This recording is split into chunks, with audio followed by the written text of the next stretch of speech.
Hi, how are you today? Thank you for tuning in.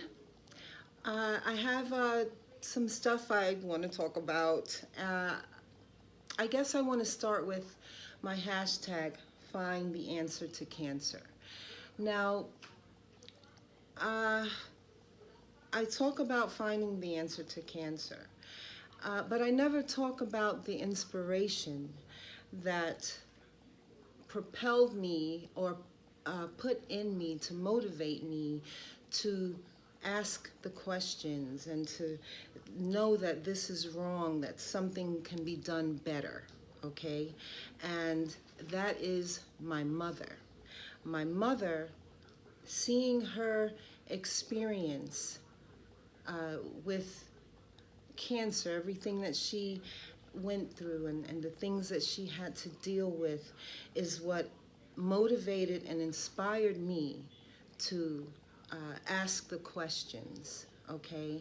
And sometimes asking questions, it may not seem like you're doing much, but really just asking the question can raise awareness. It can actually motivate someone else who maybe is in a better position to find the answer, okay? Maybe someone will listen. Okay, but I want to tell you a little bit about my mother. And for me, the story is very heartbreaking. Not just because she's my mother, not just because I loved her so much, not just because she has passed away and she had cancer, but there were other things as well that I experienced through the time that my mother was sick. And uh, I feel like there also needs to be better laws and uh, guards in place for people who become sick, for people, for the elderly, and for people with terminal illnesses, okay? Uh, I want to start by letting you know a little bit about my mother, okay? Now, my mother, she worked for the New York City Board of Education, okay? She wasn't a teacher, but she had an administrative position. She was a payroll secretary for the New York City Board of Education in the Bronx, okay? That was her spot, okay? Now, I'm going to tell you, I talk to my mother a lot, and, you know, she always told me things. And a lot of people didn't like my mother. A lot of people did not like my mother, okay, especially at her job. But then again, there were a lot of people that loved my mother, okay, they loved her, okay. Uh, uh, I mean, and you could see it. They would give her some of the most beautiful gifts, like, you know, Christmas time and things like that. But a lot of people loved my mother, but a lot of them didn't. And here's why. I'm going to tell you why. Now, on her job, you know, she was basically a record keeper. Okay, she had to, you know, put in the hours and check for this. Sometimes she had to write people up because the Board of Education, and with most jobs, they do have policies that you need to abide by. Okay, now I'm going to show you. Now, my mother was nice, okay? Just for the ones that didn't like my mother, okay? Uh, right now, I'm going to let you know how nice she was because I'm about to tell you, okay, uh, how she was so nice. I wouldn't have been so nice, Okay, a lot of things she would tell me, I was like, well, Ma, why don't you report it? Why don't you tell the people, whoever the higher ups in the, in the main office? Why don't you tell them what's going on? And she would say, no, I don't have to. She said, they can see everything that I am doing. Okay, that's what my mother said. She said they can see everything that I'm doing because everything that she had to do, had to put it in the computer. Okay, it was inputted into the computer, so there was no getting around it. But what would happen, because there was a lot of I don't know if you call it nepotism, where there were cliques. People were good friends with this one or that one, with the principal, or with this one or that one. Okay, and so a lot of times, like when they were late, their latenesses or whatever, and she'd have to add it up. She'd have to give them a notice, and that affected their pay. The latenesses affected their pay and things like that. So they would get mad at her, and then there were times where uh, uh, there were people that had their friends clocking in for them, all this kind of stuff, all this kind of fraud. Okay, that's what it is, fraud and corruption. Okay, and then what would happen, they would be mad at her, and then sometimes there was maybe once or twice that I can remember where she had to go through and do these things, right? And these people would be mad at her and, wanting to argue and all of that. And then I felt that in some instances, as a retaliatory move against my mother, uh, let's say the principal or someone would all of a sudden have something that she didn't do, or something, okay, and then she'd have to get the union rep and all of this stuff, all because they were mad because my mother did her job. Okay, my mother was the best payroll secretary the New York City Board of Education ever had, okay, because she did her job. She didn't, uh, she didn't bow down to the wrong agendas that sometimes she actually exposed, okay? She did her job. She wasn't going to be the one that said, "Oh, wait a minute," uh, uh, she was going to do her job. Okay, plain and simple. Okay, now, uh, so that's how my mother was. But she also did a lot to help the people, and also she was, to me, in my conclusion, in my opinion, she was surrounded by people that didn't want to do their job. Or maybe it was more that they didn't like her. Okay, so because they didn't like her, they sort of wouldn't do their job, and sometimes she had to step in and do the job of other people. Okay, that might have been more of what it was. So she had to deal with these kind of things on the job, uh, and so they would do things, and like instead of helping the parent that's standing at the desk that needs help with something, they some of them would act like they didn't even see the parent, and my mother would see them, and then she would stop her job just to go help them. Okay, now uh, and she worked, there was a period of time where she had to stop working, but she went back to work. And okay, first she worked at Pier 64, and then she worked at some other schools. Okay, and I think she was still a payroll secretary, but they had something where she went to other schools. because somewhere the job or whatever changed, okay? And so the one school, and she did this while she was sick, okay, before she died, okay? There was a school that had, and this is why I'm talking about fraud and corruption in the New York City public schools, at least in the Bronx. I don't know about everywhere else, okay? But there was a school that she worked at, that she went to. She was new there, okay? And she went in, and I mean, my mother had done this job for years and years and years, so she was experienced at, you know, she probably could just look and say, wait, she could see stuff right away, okay? That's how good she was, okay?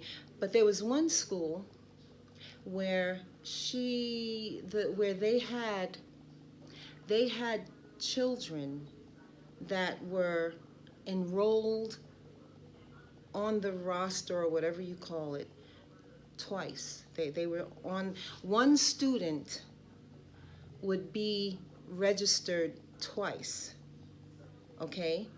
One student would be registered twice, okay? And when my mother realized that, she had to go through and she found that there were many children that were registered twice.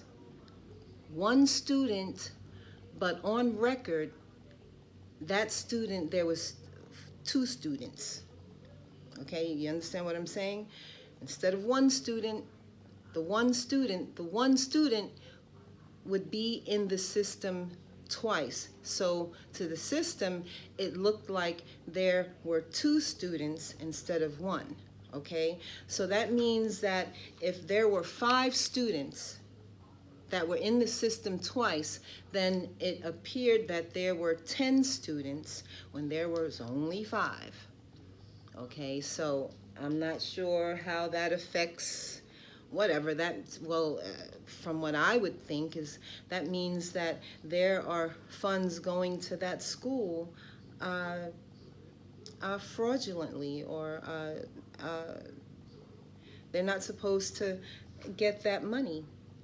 Okay, that whatever money they were getting, instead of getting it for 5 students, they were getting it for 10 students. Okay, I'm just saying, okay?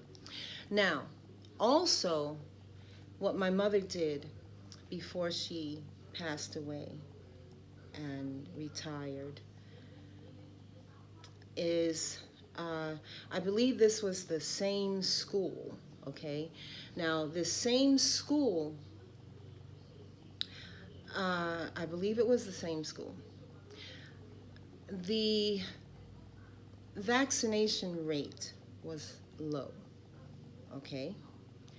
And so what she did, and in New York, there are laws about vaccination, and there can be reasons for not being vaccinated or whatever, okay?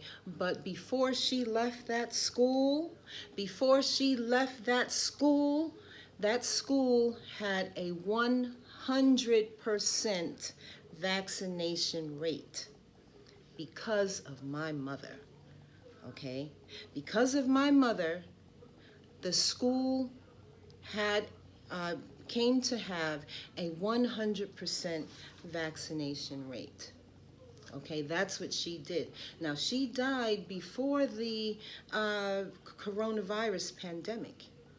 Okay, and so I look at that as she probably saved a lot of lives just by doing that. Okay, because you know, I'm thinking we don't know that if, you know, some of these viruses can be related some kind of way, but anyway, so I just look at her as saving lives because she was able to get that school up to 100% vaccination. Okay, and that was my mother, Mildred. Okay, now another aspect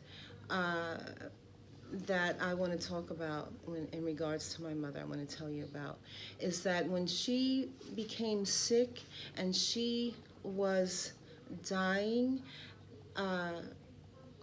my siblings, her children, okay, uh, began to plot and scheme against her.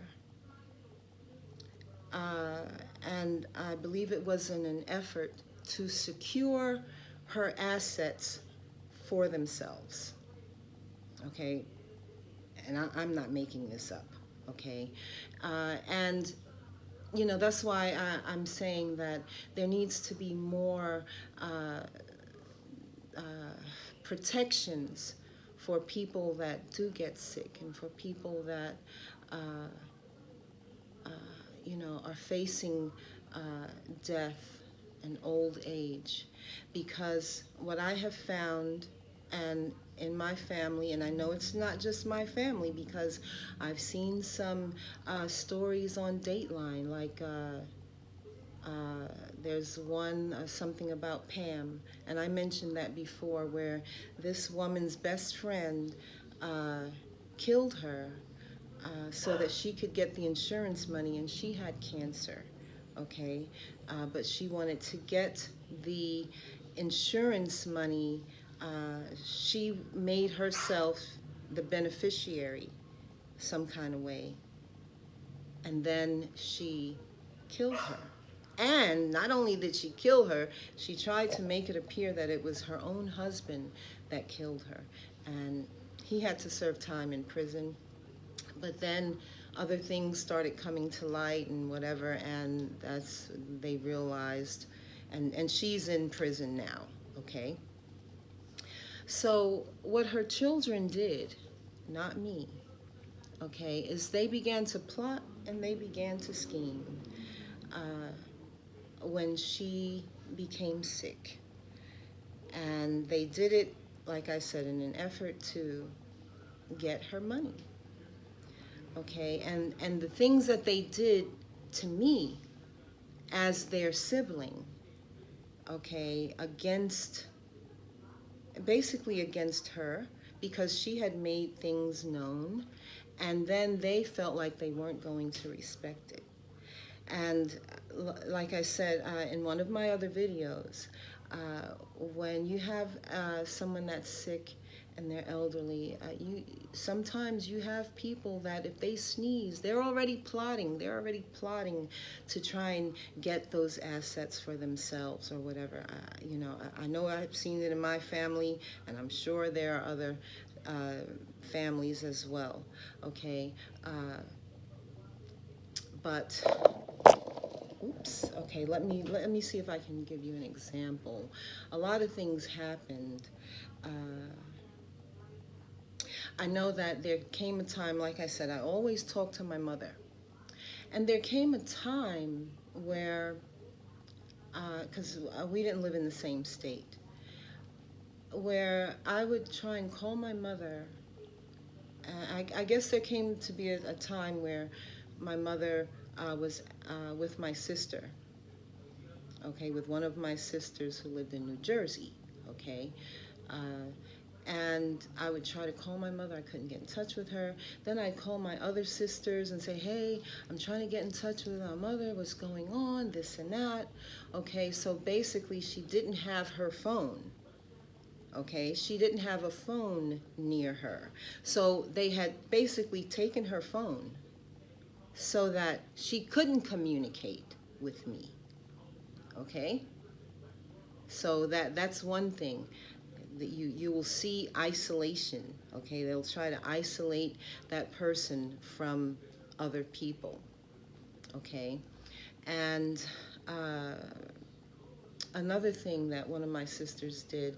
Now, one of my sisters was power of attorney, and I was the medical proxy. Okay, and so my sisters, everyone knew that I was the medical proxy and that she was the power of attorney. Okay, we respected that. Now, when my mother had to go into the hospital, uh, I was supposed to be informed. I was not. But then when I found out, and I would try to call the hospital to talk to them about my mother's condition and different things and different decisions, let's say, that may have had to have been made. What happened is my sister had told them not to talk to me. And at first I couldn't figure out why. I said, what is going on? I'm trying to talk to the doctor or whatever, the nurse, to find out her condition and what happened, what's going on, okay? And they were saying, well, we can't give you that information. And I said, yes, but I am her medical proxy, okay? So my sister had orchestrated that to cut me out in that way. Okay, so why would you do that? Okay, another thing. I mean, there are a lot of things. I mean, every step of the way, every single step, even down to when my mother died. Okay, okay, I'll go with that. When my mother died, okay, with the funeral home, and you can order,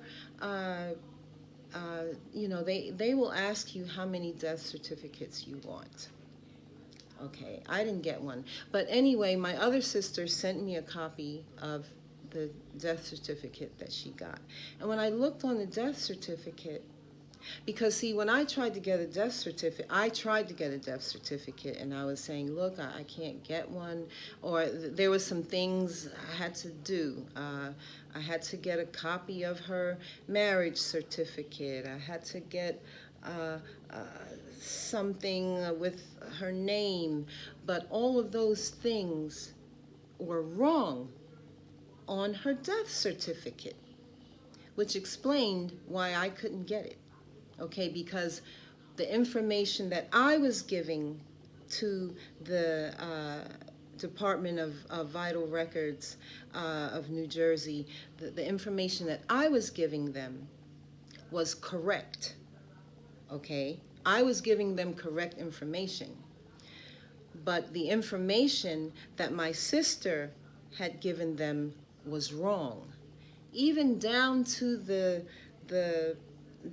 location of where she was buried. Okay, down to the location of where she was buried, even where she worked.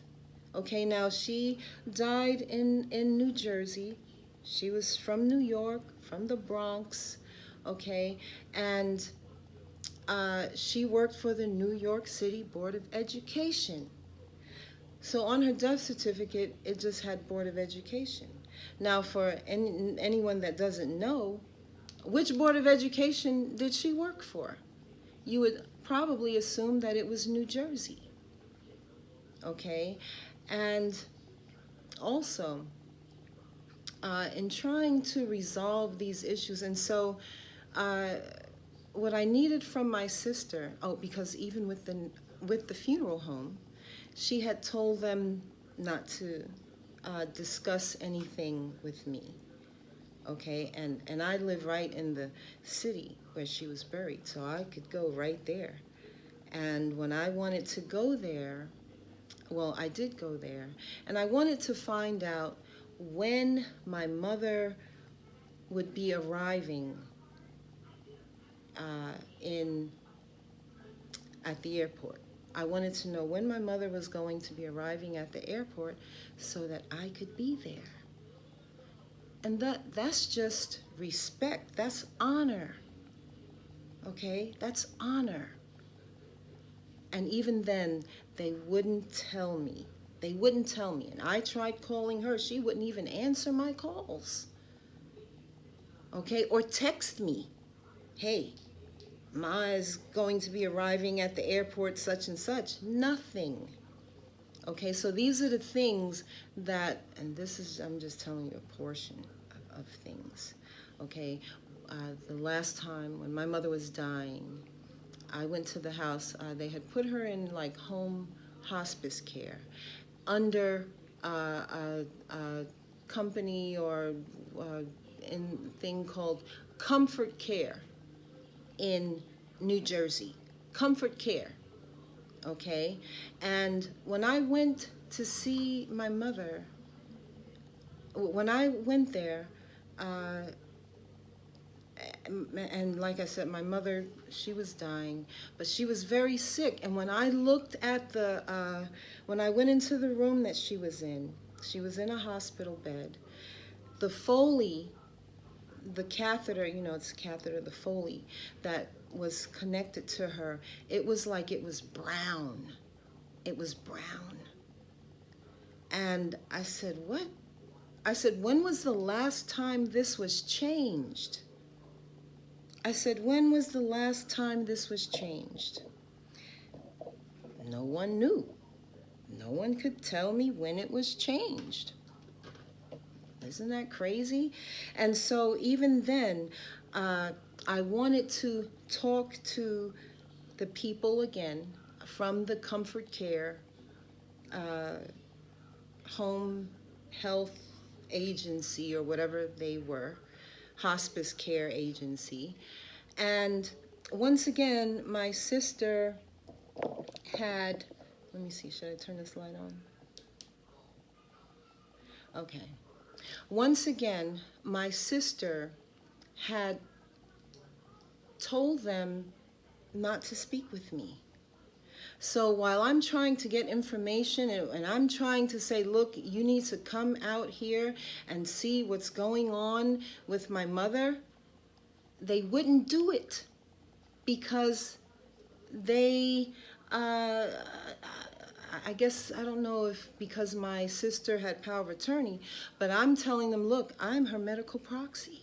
And I had the papers with me to prove it. Okay, but giving them the information and proving it and all of that was some type of long process that they didn't, it was just terrible. It was terrible. Okay, and so even with that, there are a lot of things. There's so many. It was like methodical. Everything, every which way, every wall, everywhere I moved, there was a wall. Okay, there was a wall everywhere I moved. Uh, Even when I took my mother, I had to call an ambulance. Okay, because after I realized, I was saying, wait a minute, these people, the nurse did come out after she had some type of conversation with my sister that I don't know anything about. Okay, but the nurse didn't do anything. Okay, I expected that the nurse would come out and change the Foley, uh, because like I said, it was brown. How do you let someone uh, uh, have that kind of stuff connected to them? Okay, that's germs. I know that. Not alone a nurse should have been concerned. Okay, and so anyway, it turned out that I had to finally go ahead and call an ambulance to take my mother to the hospital. Okay, and before I did that, what my brother did was I guess he was relaying a message from this sister, okay, because he was in the house with my mother as well. And what he told me, I laughed at something his little girl did. And so he said, you see that laugh there? He said, I hope you can keep laughing after I tell you this. I'm like, tell me what? What? Tell me. So he said that if I took my mother to the hospital, I would have to be responsible for her hospital bill. And I laughed. Yeah, I held my laugh. I laughed at that because my mother worked for the New York City Board of Education. She had insurance. So what was going on? Okay, and then once I took my mother to the hospital, yes, they put her in the ICU. Okay, she had sepsis. She had sepsis. Okay, and so yeah, and she was dehydrated. and she was dehydrated. I can understand a person having cancer, but I do not understand, okay, if you die of cancer, but not dying of dehydration and sepsis. Okay, and so then, okay, like in the morning, the people come, and they come around to get the patient's information and everything. And what they needed was my mother's insurance information. Okay, now I didn't have that, but my sister had it. So I'm calling her, hey, I need our mother's insurance information. She would not give it to me. She would not. She refused. She refused. She refused to give it to me. And I begged her. And I told her, okay, you don't have to give it to me. You can give it to them. Give it to them. Okay? So that they can charge the insurance or whatever. And they also had some other kind of program in the state that would have also helped with her medical bills. But she refused. And then even after my mother died, after she died, she tried to tell me that my mother's bill or something was like, I don't know, that I would have to pay $48,000. I'm like, why? My mother had insurance. What do you, if you didn't give them the insurance information, then you need to go ahead and give it to them. Okay? So these are the things that I went through. And I believe that my sisters and my brother also forged documents when it came to my mother and some of the things. And there were so many lies that were told. One of my family members said that someone had came to the house, like, this was before I took her to the hospital. Someone had came to the house and my mother was signing some documents. So I'm like, really? And so I was asking my sister about it. The one sister wouldn't say anything to me about it. She wouldn't return my calls or nothing. And the other sister, she acted like she didn't know who this person was. Okay, so I was like, well, what is the name of this person? Who. So anyway, later on, months later, I got some type of documents, and it had my mother's signature, and it had a notary. Okay, and a notary is from New York. But the paper signing that was done was in New Jersey. Okay, and the person that had told me about the notary or whoever that came to the house and was signing, watching my mother sign papers, that person said that it was a guy, some guy. I was like, oh, okay, well, what's the guy's name? He didn't know, okay? So, when I got the papers, I saw the name Laverne. I think it was Laverne Williams or something like that. So, I mean, I knew that the name Laverne can be a man's name. A man can have the name Laverne, okay? And so I had to do a lot of research and investigating to find this person. And when I found this person, I found that this person was not a man, it was a woman. Okay, and I tried to ask her about,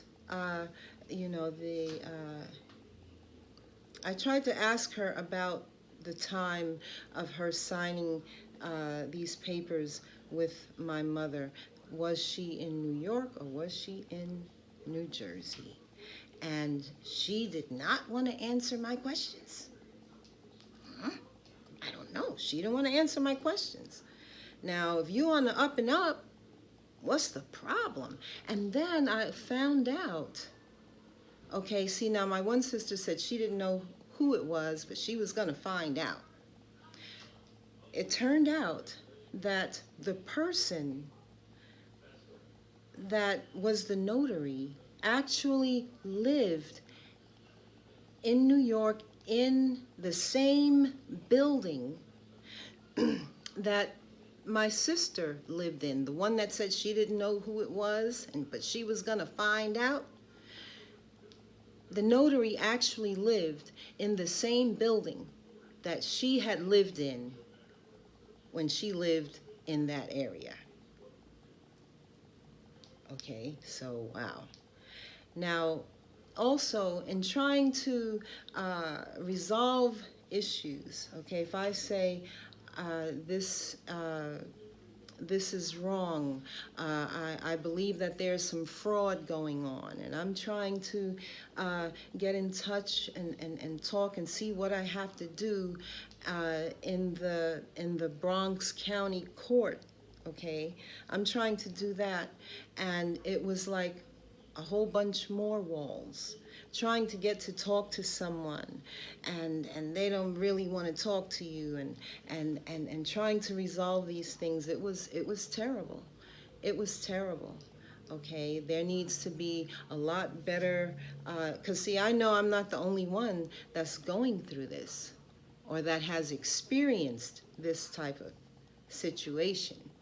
Okay, it's just that we don't talk about it.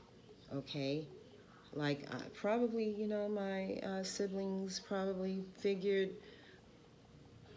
they had gotten away with something.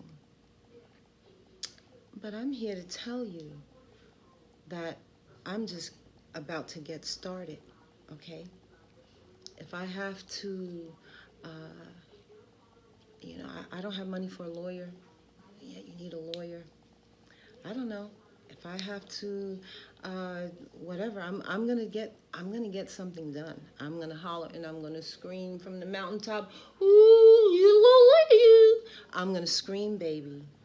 Okay, and they expected me to lose my mind. They expected me to, you know, act out a character. Okay, but one thing my mother taught me. Well, she didn't exactly say it, but I'm gonna say it the way I pull it in, is that I don't have to touch you to touch you. Okay, but we know that. Okay, we know that because there's a lot of scheming and all of that going on that people do, and they think it's hidden, and they want it hidden. They want to create illusions, which is what my siblings were doing. They creating illusions, down to the fact that they didn't want me to even know the day and time of my mother's funeral. They didn't even want me to know. When I asked my brother, when they came down for the funeral, they were down here for the funeral. I said, "So so do you know what time the funeral is yet? What day and time the funeral is yet?" I mean, I didn't know if it was going to be on a Saturday or Sunday or what time and all of that. He was like, "Oh no, I still don't know yet. I still don't know yet." I was like, "Wow, okay." So, but what I didn't tell him is that I had just talked to a cousin that told me the day and time of the funeral. So I'm looking at him like, yeah, he's a op. He's one of them. He's part of it. Okay, so uh, I just wanted to get that out because I had been holding back all this time as I'm talking about finding the answer to cancer. And, I believe in, the one commandment, that God gives children specifically is to honor your mother and your father. Okay? And that honor doesn't, uh, that honor is not supposed to be pulled back or taken away or not given because your mother or father becomes sick, because they're dying, because they're dead. Okay? Honoring your mother and father, that's something that you are supposed to, it's a continual thing. Okay? A continual thing to honor, because your mother or father, they're your mother or father whether they're dead or alive. Okay, so that honor, you're supposed to uh, continue that honor. Okay, there is no expiration date for honor. Okay, just like with children, to honor your mother, your father. Okay, you can be grown as I don't know what. Okay, but you're still your mother or father's child. Okay, so even with that, there's no expiration date for that honor. Okay, uh, it doesn't say when you turn 18. It doesn't say when you turn 21, you can stop giving honor. Okay, so I just want to put that out there. And I feel better already. Okay, like I said, I had been holding back, and I'm tired of holding back. I don't think it's fair to me or anyone else as I am looking at uh, these different issues, like I said, with the elderly, with people dying, with finding the answer to cancer. Okay, and people should be able to live their final days with the dignity, with respect, with grace, and because that's what they deserve. Okay, and when you don't do that, you know, if you don't, you don't have to love a person, but you have to respect them. Okay, so for my sisters and my brother, what you did was unconscionable, and I'm gonna let everybody know. Uh, Not because I have any type of vengeful uh, spirit, but I do believe in right and wrong. I believe that my mother, if anyone she knew would get justice for her, she knows or knew that it would be me. Okay?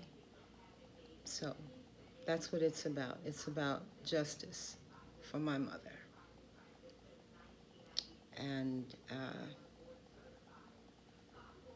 anyway, I hope that this also helps someone else to stand up and to tell the story, because what happens is a lot of times people are doing things or will do things, and they're pretty much banking and betting on that you're not going to say anything, that it's going to be swept under the rug. Okay, and it's time for those. It's time to pull those rugs up. Okay. So anyway, you take care.